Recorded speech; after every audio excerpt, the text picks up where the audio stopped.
Hello, members and people of the podcast. We're going to continue with Joan of Arc. Joan persuades her Inquisitors. When Joan told the king what deep secret was that was torturing him in his heart, his doubts were cleared away. He believed she was sent by God, and if he had been let alone, he would have set her upon a great mission at once.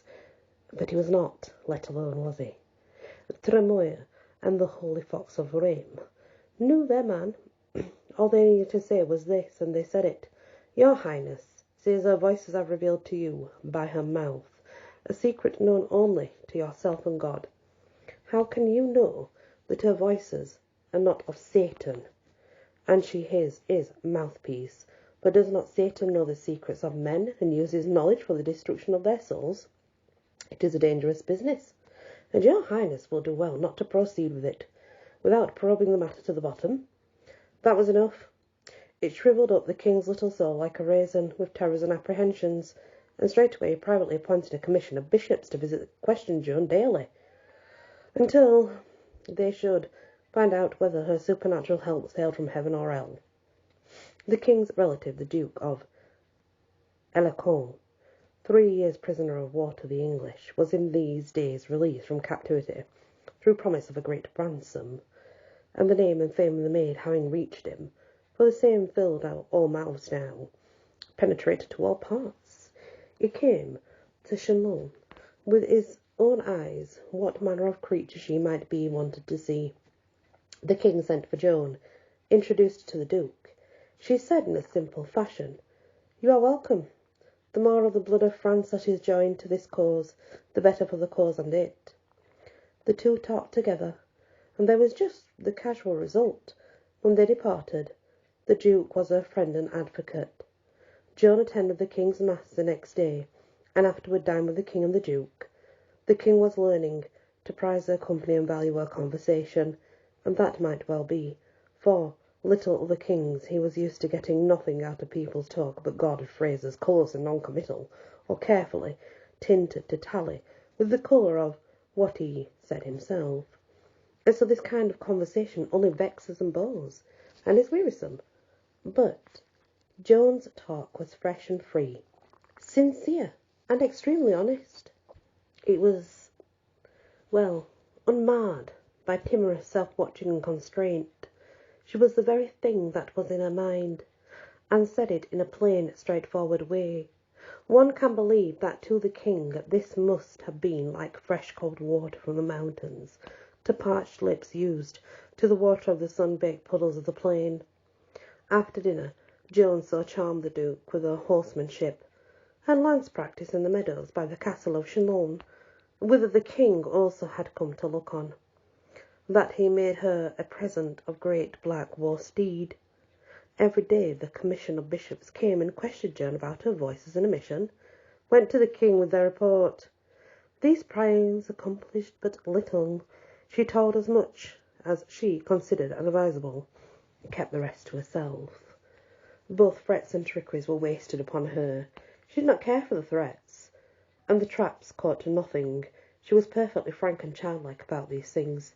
She knew the bishops were sent by the king, that their questions were the king's questions, and that by all law and custom a king's question must be answered. Yet she told the king in a naive way, at his own table one day, that she answered only such of those questions as suited her. The bishops finally concluded that they couldn't tell whether Joan was sent by God or not. They were cautious, you see. There were two powerful parties at court. Therefore, to make a decision either way would infallibly embroil them with one of those parties, so it seemed to them wisest to roost on the fence and shift the burden to other shoulders, and that is what they did. They made a final report that Joan's case was beyond their powers, recommended that it be put into the hands of the learned and illustrious doctors of the University of Poitiers. Then they retired from the field, leaving behind them this little item of testimony wrung from them by Joan's wise reticence. They said she was a gentle and simple little shepherdess, very candid, but not given to talking. It was quite true in their case, but if they could have looked back and seen her with us in the happy pastures of Domremy, they would have perceived that she had a tongue that could go fast enough when no harm could come of her words. So we travelled through Poitiers to endure 3 weeks of tedious delay while this poor child was being daily questioned and badgered for a great branch of, well, military experts? I have no idea. Since what she had come to apply for was an army and privilege of leading it to battle against the enemies of France. Oh, no, it was a great bloody bench of priests and monks, profoundly lean and astute, casuists, renowned professors of theology. Instead of setting a military commission to find out if this valorous little soldier could win victories, they set a company of holy hair splitters, phrasemongers to work and find out if the soldier was sound in her piety and had no doctrinal leaks. The rats were devouring the house, but instead of examining the cat's teeth and claws, they only concerned themselves to find out if she was a holy cat. If it was a pious cat, a moral cat, all right, never mind about the other capacities. They were of no consequence. Joan was so sweetly self-possessed and tranquil before the grim tribunal, with its robed celebrities in solemn state and imposing ceremonials, as if she were but a spectator and not herself on trial. She sat there, solitary on a bench, untroubled and disconcerted, the science of the sages with her sublime ignorance, an ignorance which was a fortress, arts, wiles, and learning drawn from books, and all like missiles rebounded from its unconscious masonry, and fell to the ground harmless. They could not dislodge the garrison which was within Joan's serene great heart and spirit, the guards and keepers of her mission. She answered all questions frankly, and she told them all the story of her visions and of her experiences with the angels, what they said to her, and the manner of the telling was so unaffected and so earnest and sincere, and made it all seem so lifelike and real, that even the hard practical court forgot itself and sat motionless and mute, listening with a charmed and wondering interest to the end. And if you would have other testimony than mine, look in the histories, and you will find where an eyewitness, giving sworn testimony in the rehabilitation process, says that she told the tale with a noble dignity and simplicity, and as to its effect, says in substance what I have said. 17. She was 17 and all alone on her bench by herself, yet was not afraid, but faced that great company of erudite doctors of law and theology, and by the help of no art learned in the schools, but using only the enchantments which were hers by nature, of youth, sincerity, a voice soft and musical, and an eloquence whose source was the heart, not the head. She laid that spell upon them. Now was that a beautiful thing to see? If I could, I would put it before you just as I saw it. Then I know you would say, as I have told you, she could not read. One day they harried and pestered her with arguments, reasonings, objections, and other windy and wordy frivolities, gathered out of the works of this and that and another great theological authority, until at last her patience vanished, and she turned upon them sharply and said, I don't know A from B, but I know this, that I am come by command of the Lord of Heaven to deliver Orleans from the English power, and to crown the King of Reims, and the matters ye are pottering over are of no consequence. Necessarily those were trying days for her, and wearing for everybody that took part. But her share was the hardest. She had no holidays. She must always be on hand and stay long hours through, whereas this and that, and the other Inquisitor could absent himself and the rest up from his fatigues when he got worn out, and yet she showed no weariness, and but seldom left fly her temper. As a rule, she put her day through calm, alert, patient, fencing with those veteran masters of the scholarly type, the sword play, and coming out without a scratch always. One day, a Dominican sprung upon her a question which made everybody cock up their ears with an interest. As for me, I trembled and said to myself, she's done this time, poor Joan. There's no answering this. The sly Dominican began in this way, in a sort of indolent fashion, as if the thing he was about was a matter of no moment. You assert that God has willed to deliver France from the English bondage. Yes, he has willed it. You wish for men-at-arms, so that you may go to the relief of Orleans, I believe. Yes, and the sooner the better. God is all-powerful, and able to do whatsoever thing he wills to do. Is it not so? Most surely. None doubts it. The Dominion lifted his head suddenly, and sprung that question I have spoken of with exultation. Then answer me this. If he has willed to deliver France, and is able to do whatsoever he wills, there is no need for men-at-arms. There was a fine stir and commotion when he said that, and a sudden thrusting forward of heads and putting up of hands to ears to catch the answer, and the Dominican wagged his head with satisfaction and looked about him collecting his applause, for it shone in every face, but Joan was not disturbed. There was no note of disquiet in her voice when she answered, "He helps who help themselves. The sons of France will fight the battles, but he will give the victory." You could see a light of admiration sweep the house from face to face, like a ray from the sun. Even the Dominican himself looked pleased to see his master stroke so neatly parried. And I heard a venerable bishop mutter, in a phrasing common to a priest and people in the robust time, "By God, the child has said true. He willed that Goliath should be slain, and he sent a child like this to do it." Another day, when the Inquisition had dragged along with everybody that looked drowsy and tired, Joan didn't. Brother Seguin, professor of theology of the University of Poitiers, who was a sour and sarcastic man, fell to plying Joan with all sorts of nagging questions, his bastard Limousin French, for he was from Limoges. Finally he said, "How is it that you understand those angels? What language did they speak?" "French." "Indeed. How pleasant to know that our language is honoured. Good French." "Perfect." "Perfect, eh? Well, certainly, you ought to know.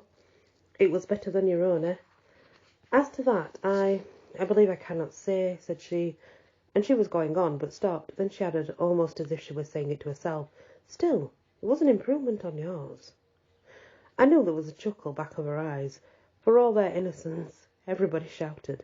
Brother Seguin was settled, and asked brusquely, "Do you believe in God?"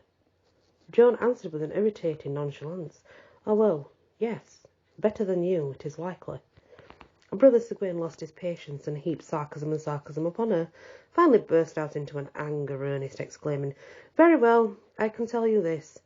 You, whose belief in God is so great, God has not willed that any shall believe in you without a sign. Where is your sign now? Show it." This roused Joan, and she was on her feet in a moment, and she flung out a retort with spirit. "I have not come, the Poitiers, to show signs and do miracles. Send me to Orleans, and you shall have signs enough. Give me men-at-arms, few or many, and let me go." The fire was leaping from her eyes. Ah, the heroic little figure! Can't you see her? There was a great burst of acclamations, and she sat down blushing, for it was not in her delicate nature to like being conspicuous. This speech and that episode about the French language scored 2 points against Brother Seguin, while he scored nothing against Joan. Yet, sour man as he was a manly man and honest, and you can see by the histories, for at the rehabilitation he could have hidden those unlucky incidents if he had chosen, but he didn't do it. He actually spoke freely of them with evidence. One of his latter days of that 3-week session, the gowned scholars and professors made one grand assault all along the line, fairly overwhelming Joan with objections and arguments, called from the writings of every ancient and illustrious authority of the Roman Church. She was well nigh smothered, but at last she shook herself free and struck back, crying out, "Listen! The book of God is worth more than all these ye cite, and I stand upon it, and I tell ye there are things in that book that not one among ye can read, with all your learning." From the first she was the guest, by invitation, of the Dame de Rabateau, wife of Councillor of the Parliament of Poitiers, and to that house the great ladies of the city came nightly to see Joan and talk with her, and not these only, but the old lawyers, councillors, scholars of Parliament, University, and these grave men accustomed to weigh every strange and questionable thing and cautiously consider it and turn it about, this way and that, still doubt it, came night after night and night after night, falling ever deeper and deeper under the influence of the mysterious something, that spell, that elusive and unwordable fascination, which was the supreme endowment of Joan of Arc, that winning and persuasive and convincing something which high and low alike recognised and felt, but which neither high nor low could explain nor describe. One by one they all surrendered, saying, "This child's son to God." All day long, in the great court and subject to its rigid rules of procedure, was a disadvantage. Her judges had things their own way, but at night she held court herself, and matters were reversed, she presiding with her tongue free, and her same judges there before her. There could not be but one result. All the objections and hindrances they could build around her, with the hard labours of the day, she would charm away at night. In the end, she carried her judges with her in the mass, and got a great verdict without dissenting voice. The court was a sight to see when the president of it read it from his throne, for all the great people of the town there who could get admission to find room would be there. First there were some solemn ceremonies, proper and usual at such times. Then there was a silence again. The reading followed, penetrating the deep hush that every word was heard in even the remotest parts of the house.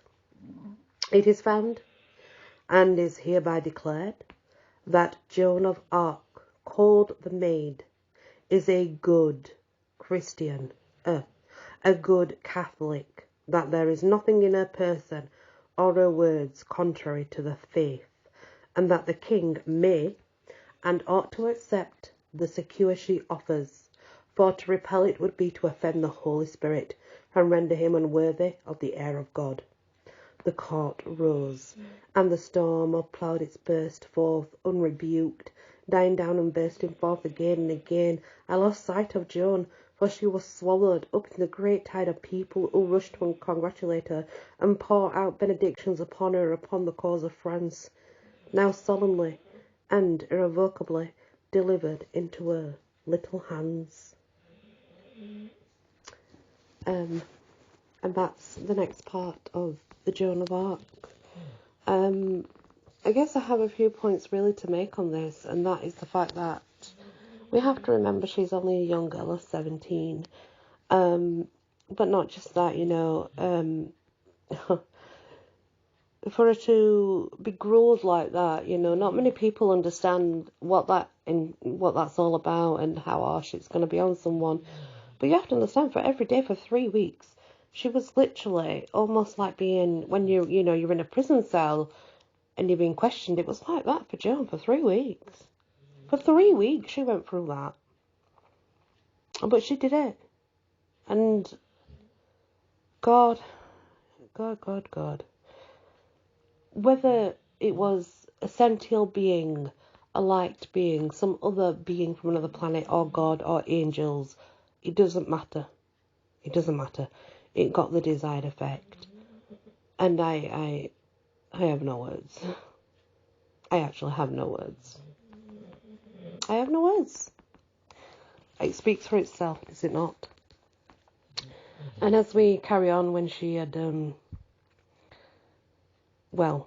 let's hope that she won, and let's hope that she becomes more now, and we know that she does, because she does, things happen, but we shall see. Hopefully she will be marching forward next, let's say.